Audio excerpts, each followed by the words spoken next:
Loading.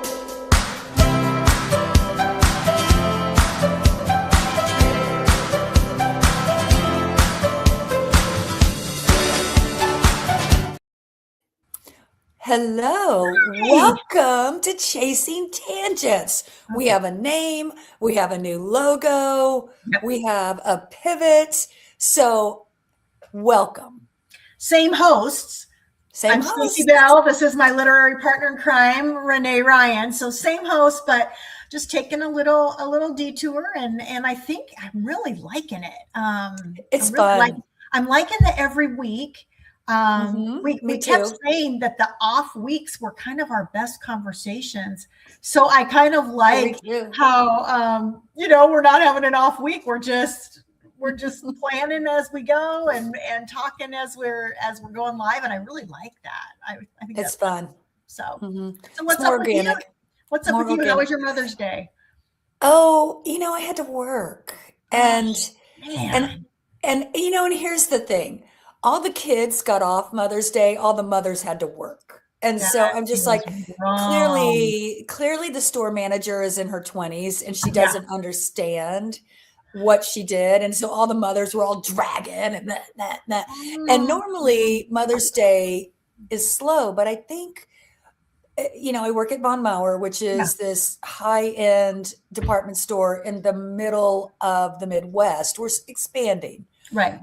but we've been in Madison now a little over 3 years, and I think people have found us. And Okay. so I had to cover three departments by myself because everybody and their neighbor Because under the everybody age was with of their mothers.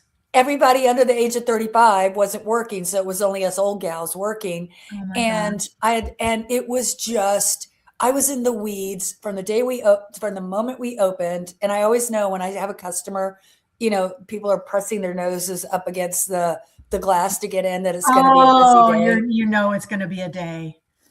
And I mean, I like it because it makes my department do really well, and I look good since I'm the manager, and Yeah. it's high end clothing. I'm in the highest end, like I'm the most luxurious part of the store, Okay. and so it makes me look good because I'm just making sales, but I'm also just in the weeds. And I was like, I don't want to be Walmart where we've got these racks of clothes that have to be put back on the shelf, back on the racks. And so I was just running like crazy. And Mark got me flowers, but he got me I so that was it. And I did talk to Hillary and the kids before I went to work, so that was fun. Yeah. So yeah. But that was how Yeah. about you? Well, yeah, it was really good. We went to church, and I did the call to worship. Church, what is this of you speak? I'm always working on Sunday. What is this that you speak? Church, yes, we went to church. We love. I mean, I'm. It's so interesting now because people. I mean, I'm from the old school. Like my mom. Like we went to church during blizzards. Yeah. We went to church during. We were in a church which was not a healthy church, but we were in a church where the pastor jokingly, but kind of not jokingly, was like, if you're out of town, we want the bulletin from the church you went to out of town. I mean, joke kind of No, half jokingly, but really kind but of a meant it. little legalistic. Okay. Yeah, like you I'm have to go to walking church there. every Sunday unless you are Right. on your deathbed. Nowadays, with streaming, with different things, it's a little less important. But for me, And I'm still online giving, so you don't have to online be there to put the giving, money all in. that stuff. Yeah. So I'm a little more like I don't have that guilt when we miss it. Like I'm going to go to New Mhm. York next week or this coming Not weekend. jealous at all. Mm-mm. Yeah, I know. And I'm not going to try to go to church. I'm Right. going to spend time with my friends and with my niece. I'm going to have dinner with her one night. So I'm just, you know what? God's good. God's everywhere. Yep. We're good. We're good. I can worship him always, and so I Well, and kind that's of, the whole thing when people talk about the community. yeah, I get it, but at the same time, these are people that are your forced community. It's kind of, I yeah, would prefer to be like we used to do our BBS, our bogus Bible study, where we yeah. would have our Bible study in a bar, which sounds worse than it was. Oh yeah. But I think it's are you close to God? Are you building your relationship with your God, Right. And Right. after reading Holy Envy, Oh my I gosh. look at it way different in terms of how God speaks to people. We were watching the new Great British American Baking Show this Oh yeah, weekend. yeah, It's yeah, yeah. You love love those. that, love it. You know how I love it. They've got the American version. And the Indian, he's from India, Uh-huh. he was talking about they had to do an outdoor Mother Nature scene. It was a cake. And he was building this mountain that he was very, very sick as an infant, and they thought he was going to die. And his parents brought him up this mountain. They laid Mm, his head on this. And I mean, they were sure he was going to die. I don't know the whole part of it, what was wrong with him. Doctors couldn't fix it. They didn't know. They laid his forehead on the holy rock at the top of this mountain in India, and he got up and ran away, and he had never been sick again. yeah. So that to me is how could that not be God? Oh, it's totally So it like wasn't in an American church on Sunday morning where somebody said, "Be healed." right. No. And some of those are a little bit, mm, Yeah, those are so still sus. Yeah. yeah, so yes, that is one of the best books to open my eyes. I I look at things, well, it's so interesting because in my book that I'm writing, the parents were missionaries. So I looked up this tribe that so I'm doing a little research too, Renee. So it's kind of I fun. love it. I'm It's so a happy. tribe in Peru that's very remote, and they were going to go. It's called the Machu The Picchu. Machu Picchu. Yeah, No, Machu but it's Picchu. not that. It's a different. But anyway, they're still there, and they're very remote. They're very reclusive. Like, Yeah, and I studied like the Yamamoto something group. Yeah, when I yes, took my one and anthropology so class. yeah, I'm looking at these and I'm like, you know what? Here's the thing. This is my honest, like, if God wants to talk to them, he doesn't need white evangelicals to waltz in and talk to them. And have them say the prayer before The Jesus pray, will. like, he's got it.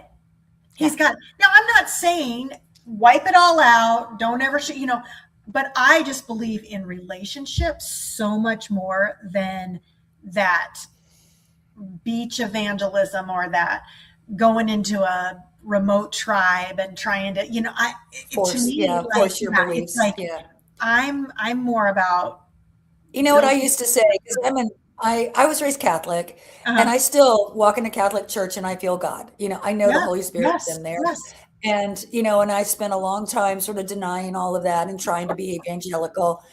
But one thing as an adult, like going into an evangelical church as an adult, I used to always say the worst thing that ever happened to the Christian church are Christians. Yeah, yeah, I yeah. mean, Well, some we are did the whole well-meaning. church. We did a church tour.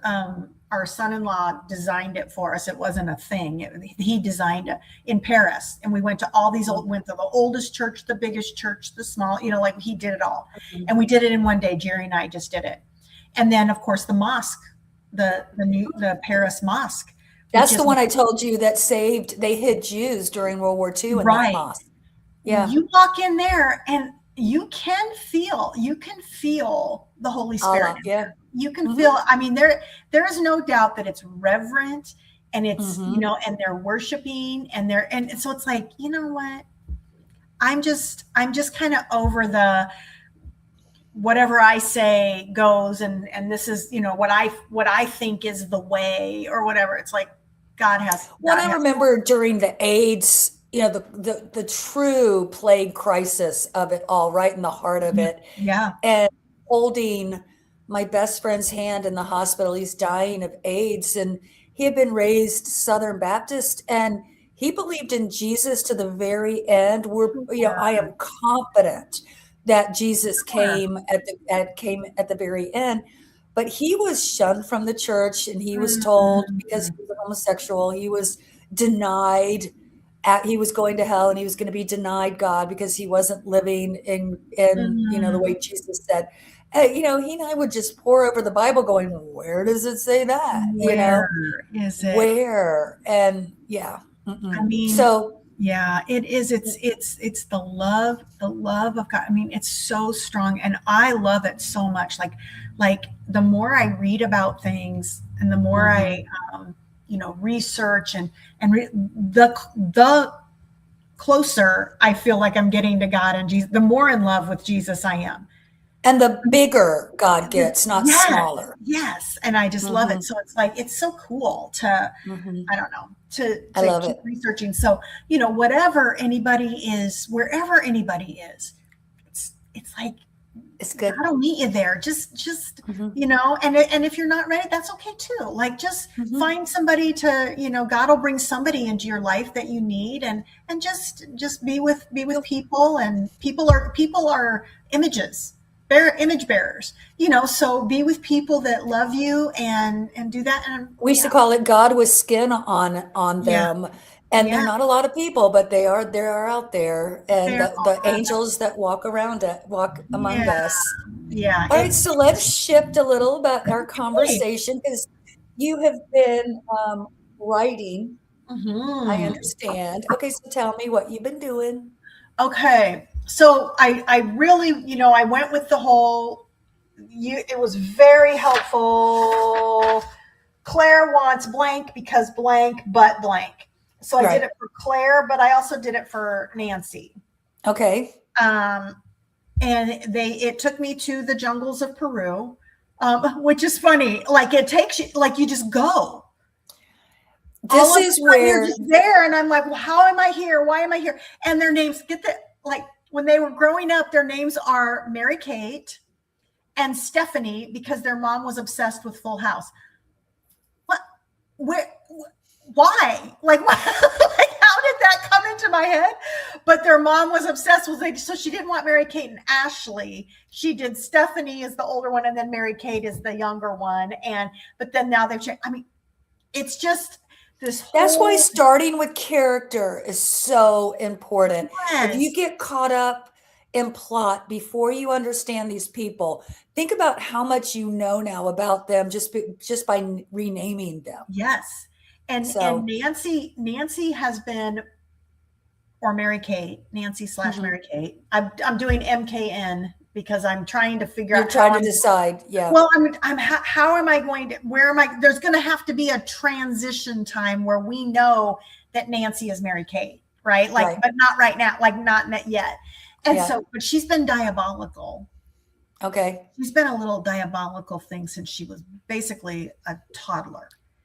So And when we'll they told her they were moving to Peru, the things that she did, I mean, it's just like, so it's going to be interesting. And I am so excited, but she's a wild ride. she's a Okay. wild I love it. ride. But it's interesting because she's had to take on, once she gets into her plot or into her plan for revenge, Mhm. she Which becomes fits. different. She Mhm. becomes very calm, but it's all this underlying, And idea. remember that image, that motif that you had in your mind about, that duck with the feet going, but the Yes, calm the hamster riding, wheel. the The hamster hamster wheel wheel. Mine's the versus hamster yeah, wheel is Claire and Nancy's in here. But when they were growing up, it was it the was opposite. flipped. Hmm. But they have flipped themselves completely to survive or to, in this new life. Anyway. Down there, yeah, down the world that they had their rabbit holes, so to So I speak. need Yeah. some, I want to, this is so funny. So I'm reading a Stephen King book. So I don't know. Have you read any of his Holly books? No. So Um, Holly is a detective. oh, okay. Okay. Okay. And so he has a whole series with Holly, Okay. as Holly Gibney is her name. And she's a detective. All right. So I'm reading my first one, which is not her first one, right? Like Okay. it's well into the story, but That's it's what I did with you with Bridgerton. I gave you like the third one, and you're like, "Why did right, you do right. that? I And gotta go back." they're pretty standalone, but Most are, yeah. you can hear some things from before that you should have known Okay. or that you could have read before. But Hmm. anyway, so the reader gets to peek into the mystery or from the killer's point of view. Mm. So he writes from Holly's point of view, from the killer's point of view. but you're rooting for the protagonist to solve this mystery because you know, as the reader, some of the stuff that the killer, like you're following her. You have more information. You do. Than she. And yeah. So there's going to be this event that happens that brings. I did a picture. Can you see that picture? Yep. Okay.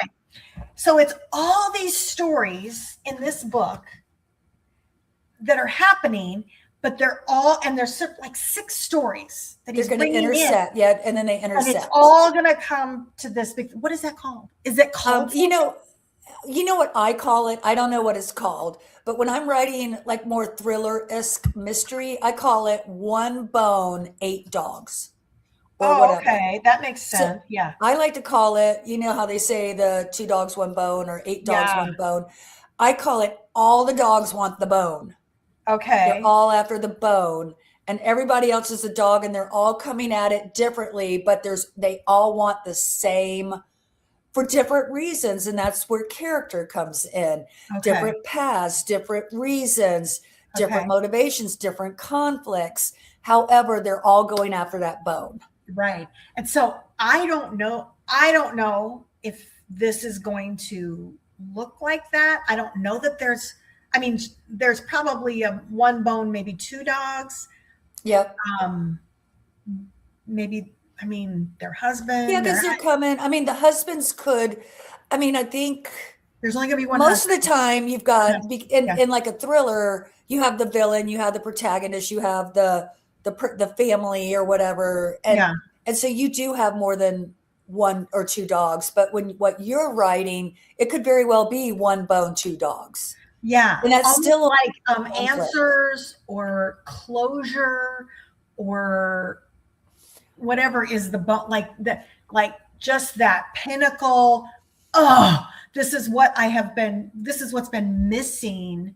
Yep. What I've been seeking. Life. And yep. And I want to, next time I think we're going to, now that you're kind of deeper into it, Michael Haig, I think it's Hige, Michael Haig, he's a screenwriter. Okay. And he has this whole plot process that includes essence and being in your true essence and being the mortal wound, which is an emotional wound that keeps you from getting it. You're after one thing, but not really that. You're after something else. So we'll walk through that next week because I feel as though I think you're ready. It's a little bit more advanced than me saying right off when you're starting to plot, here's what you need, because a lot of people, including advanced writers, don't understand what he's talking about with the wound and the essence and things like that. Interesting. Yeah. So and then we'll break down a movie so you can see what I'm talking about. Okay. So we'll do that next week. Do I need to watch his movies or no? So I know where you're coming from? Yeah, let's do that. Let's both watch the same movie. We could watch, because I have another idea for the next plotting trick. This is what I've done is I've learned all these different ways, and you ultimately find your way to writing a book. Okay. But let's do My Best Friend's Wedding, because we were both talking about that before. It's a fun, easy movie to watch. Right. And let's do My Best Friend's Wedding. I will get Michael Haig's all of his. So he didn't write that one. No, but he breaks it down in a lot of his workshops. That movie? That movie, yeah. Oh, interesting. Mm-hmm. So there's okay. Good. All right. Mm-hmm. So we'll talk about that next week, because really it's sort of what you're talking about, how most of us, and especially in a good story, at the beginning of your story, your character is not their true self. They're not, and they're motivated, and they're desiring something that keeps them in their false self. And so it's almost like a death that they fall out of that false self, that they're lying to themselves. So it's like they're telling themselves a big lie. Okay. So when that is answered or becomes revealed, that's when they get in their true essence. And that's only when they can have their happily ever after. Mm. And their happily ever after can be disastrous for somebody else, because if they're a psycho killer, I mean, if they're Yeah. mentally No, that's true, unstable. because here's the thing. If you don't want a cardboard character villain, you don't want a cardboard villain, which is what Right. a lot of people do with Nazis. And I think that's why World War II sort of got really big, because it's an easy villain, but It's true. also But it's an your easy Nazi villain. villains are not No, no. And if you think they're about, very, yeah. they're very complicated and they're motivated. Like Wilhelm in Secret Society of Salzburg was quite a villain, but he was a sycophant, and he had very layered reasons for becoming sympathetic with the Nazis, if you will. Right, right. And then he's going to be, the book I'm writing now is, and we'll talk a little bit about that, Elsa tracking him because he got away at the end of that book. Okay, so it's an extension of the Salzburg. But it's a Nazi hunter book. But the problem is, so many people want to build a Nazi because they're automatically evil, but that's too easy. You've got to give them layers. So even your villain or your villainous character will have to behave as a villain, but in their own story, they're the hero. And that's why I Everybody, think writing from her perspective, like I'm reading, is good because she's acting one way, but then you're getting her real the mind subtext, yes, what's in really going different on. little like blurps another way, Right. where it's like, you know, in this book that I'm reading with Stephen King, it's called Never Flinch. And the killer, which, you know, he's the killer, he's like this businessman. He's like an insurance salesman. So he's like this run of the mill, but you're hearing his daddy talk to him all the time. Speaking to him from the past. We don't know what happened to daddy. We know that there was abuse, but the dad is constantly talking to him. And I'm thinking, that helps us see where like, he's like vanilla in his life, but yet underneath is like very complicated. Yes. And most people are. And I think that's why that kind of a villain is very, I hate to say sympathetic. Oh, yeah. But understandable and sympathetic in their own mind. And that's where I think rationalized. Right. Like not justifying. Rationalizing. Yes. Making sure that, and everything makes sense. I think about my sister, who everything makes sense in her mind. It's all very, 1 + 1 = 2, when the rest of us are looking at her going, how can you not see 1 + 2 = 3? It's not 1 + 1, No. Right. That's, I think I'm going to go a little deep here. Okay. In today's society with the social media, you get to put out there 1 + 1 = 5. Your best self. You get to, as your truth. Like, you absolutely are standing by it. Yep. And, then there's people that are going to argue that. And I'm Keanu Reeves. This is from him. Like, he's like, okay. If you want to say 1 + 1 = 5. Okay. Am I ever going to argue you out of that? No. I don't think so. Maybe there's a time where we can have a relationship and we can talk about it, and maybe you'll see. But I really think that when people will start to stand on their, it's like, and so I think about my daughter and her husband and their political beliefs, and they have gone so far one direction that you can't have a conversation with them because it's all one-sided. And I've just decided, and I love them both. And it's not that I'm on the other side, it's that I'm not that far with them. And so to get them even a little toward the middle, because I do believe decisions are made in the middle. Good, rational decisions are made in the middle. Correct. Either side is too emotional. You don't solve issues, you don't solve problems, and you don't save the world on the right or left. You save it and solve it in the middle. And our country has become so polarized that if you're in the middle, you're evil to the other. Like they're There's both convinced. sides. Because I have friends that I'm no longer friends with because every time we get together, they were so far to the right that I couldn't even like, well, what about this? Well, how about that? Oh, I mean, I would just be attacked for even mentioning. And then because you're more in the middle, yeah, they see you all the way to the left. And same with people on the left, because you're more in the middle, they see you far right. Oh, she's a Trump lover. I'm like, no, right. not even remote. Like, no. Did not pull the lever for that one. No. You know. But also, I'm not a hater. No, and a clock is right. You know, what is it? A clock is right. A broken clock is right twice a day. Yeah, twice a day. So nobody is all evil and nobody is all good. Yeah. And I feel like we have gotten to the place where they are all evil and good. And that's way more politics than we wanted to talk about on this show. Right. No. Well, I read a book. Have you ever heard of Brant Hansen? Have I ever? Yes. Mm-hmm. Okay. Unoffendable is his book. Yep. It's a small book. I mean, it's very small. I have it up here. It's pretty small. Yeah. There goes my light. It is amazing. Absolutely amazing. I mean, he talks about righteous anger and righteous hate and rationalized hate is still hate. Well, yeah, I had way back when I first married Mark, so we're talking 30 years ago. Yeah. I was in we went through counseling before we got married because we were coming in both divorced and we were young, but we had been divorced. Yeah. And I had a lot of issues from childhood. He did. We all do. We bring baggage into marriages. And she kept saying, Renee, she goes, you got to get off that righteous high horse, the high moral ground.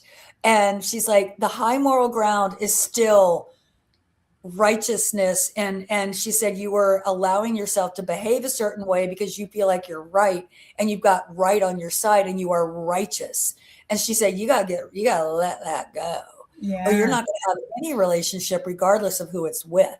Right. And it's true. Oh righteous. So she was talking righteous anger and high moral ground. And I still see people hop on that high moral ground with their righteous anger and start pontificating. And they're like, Jesus turned the tables over in the temple. And I'm like, you're not Jesus in that scenario. You're misunderstanding what Jesus was doing.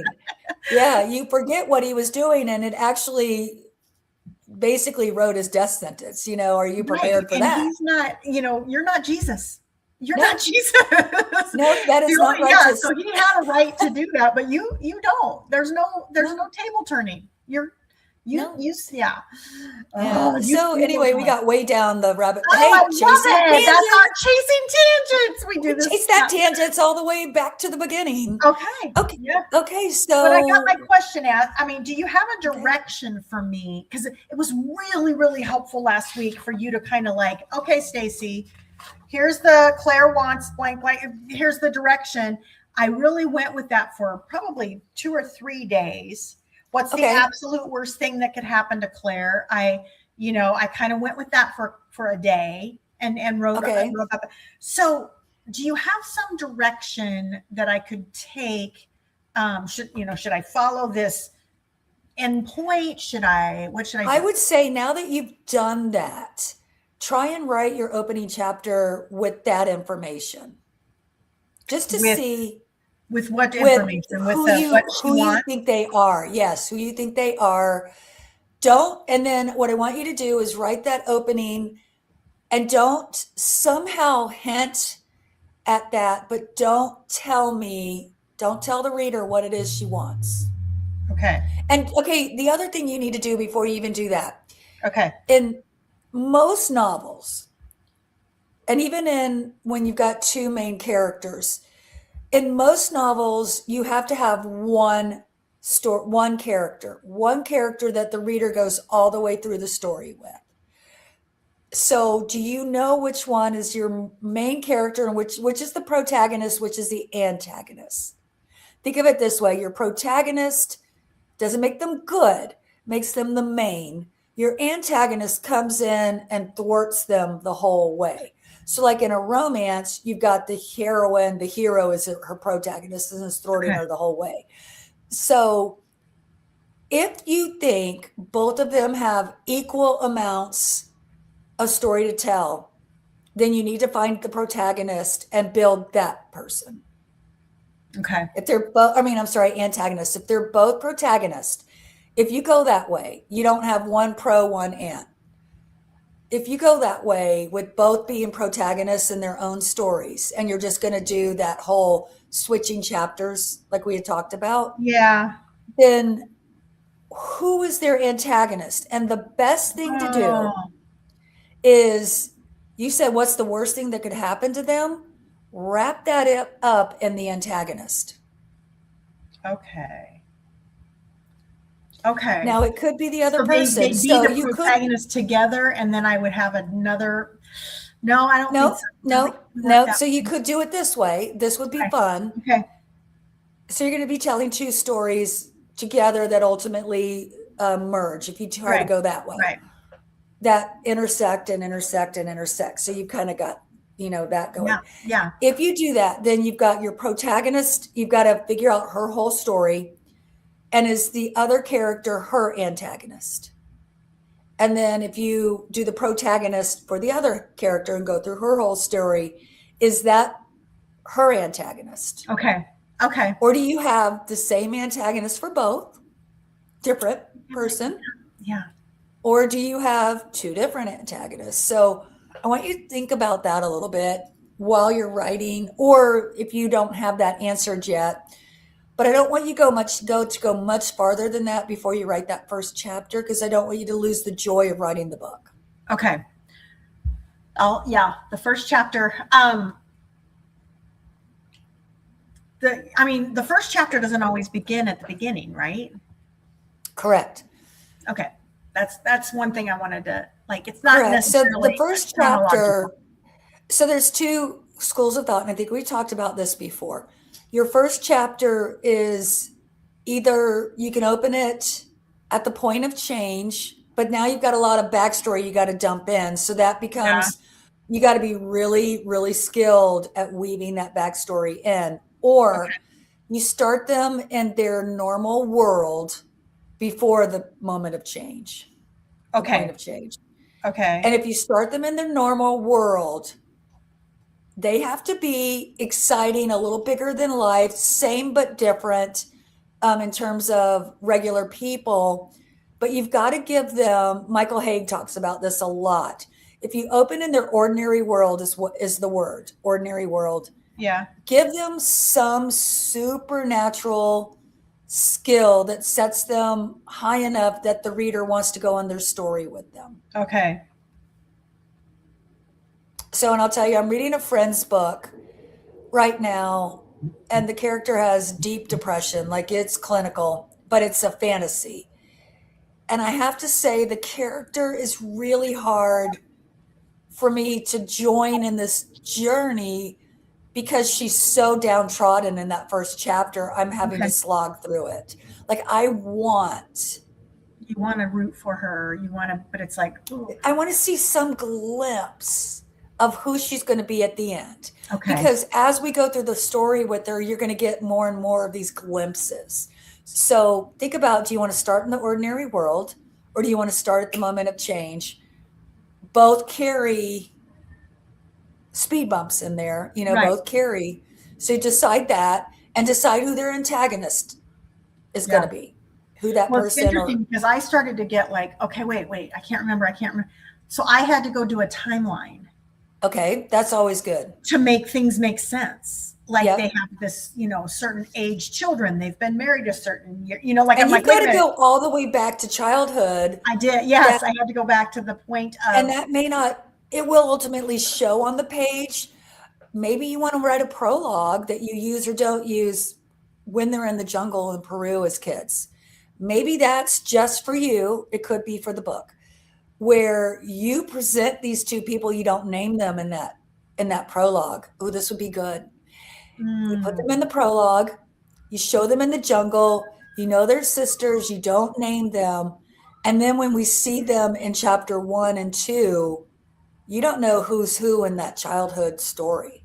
That could be a really fascinating way to start the book. okay.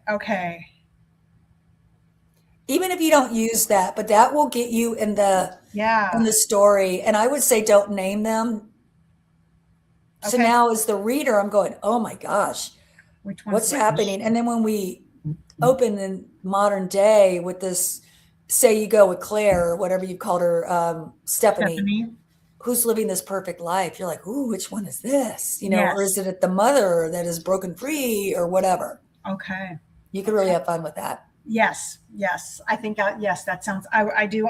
That sounds very intriguing to write that with no names.